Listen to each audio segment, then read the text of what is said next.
This presentation is on the New York City Fire Museum. We are going to explore the history and heritage of firefighting in New York City. The fire department of the City of New York has a long history extending back to the days of Dutch colonization. The New York City Fire Museum tells the story through its collection of objects and photographs. This presentation is geared towards a second grade class. The subject is social studies.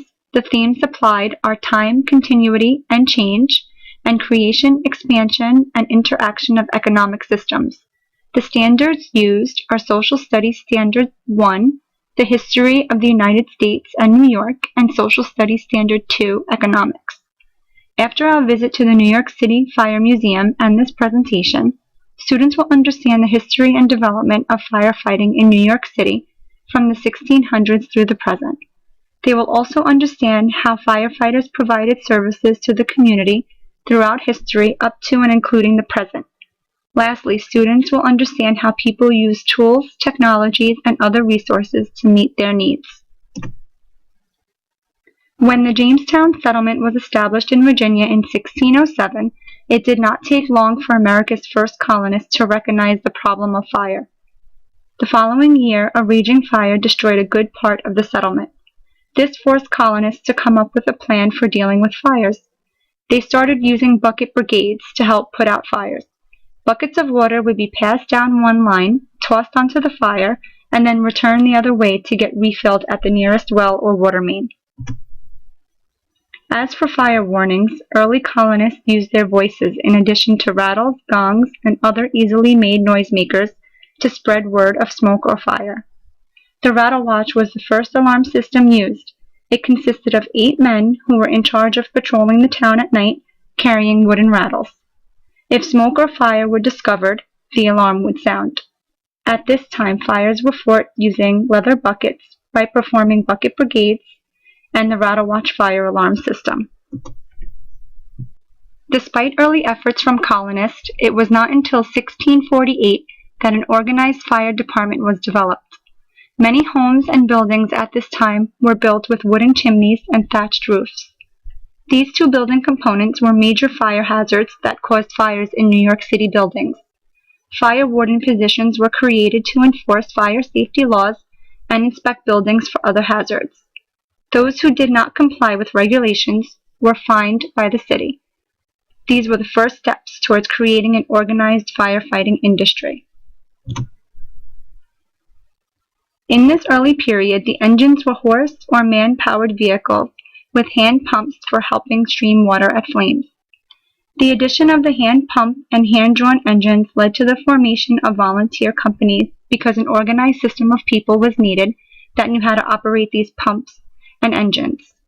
Although it took a lot of effort to work these devices, they were far more effective than standard bucket brigades. New York City was growing beyond its available water supply, so the formation of fire hydrant and hose companies began to form. These inventions diminished the use of water buckets and later hand pumpers to help put out fires. Men no longer had to drag their equipment to wells and water mains. Hydrants and hoses made water more easily accessible and decreased firefighters' response times to fires. The gooseneck engine offered important improvements over the first engines and hand pumpers. This was the first engine that used a hose and allowed water to be aimed at flames without moving any equipment. Firefighters would grasp the long wood rods, called brakes, and pump up and down in a seesaw fashion, sending water through the hose and nozzle.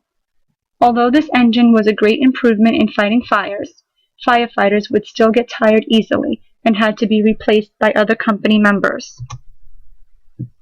The city was growing too large for a volunteer department and needed an organized system put into place. It also needed men who could devote more time to fighting fires. Citizens could no longer expect volunteers who had other jobs to provide such hard work for free. By developing a paid department, New York City was guaranteed a consistent group of individuals to fight fires. This also meant that paid firefighters would be held to higher standards of training and efficiency and would be better equipped to perform their duties and less likely to be injured on the job. One of the most important developments in firefighting technology took place around the same time as the switch from volunteers to paid firefighters. Hand-drawn equipment was replaced by horse-drawn steam engines, which were faster and more efficient at fighting fires.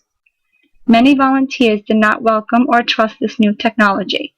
They were afraid that steam engines pulled by horses would require fewer men and change what it meant to be a firefighter.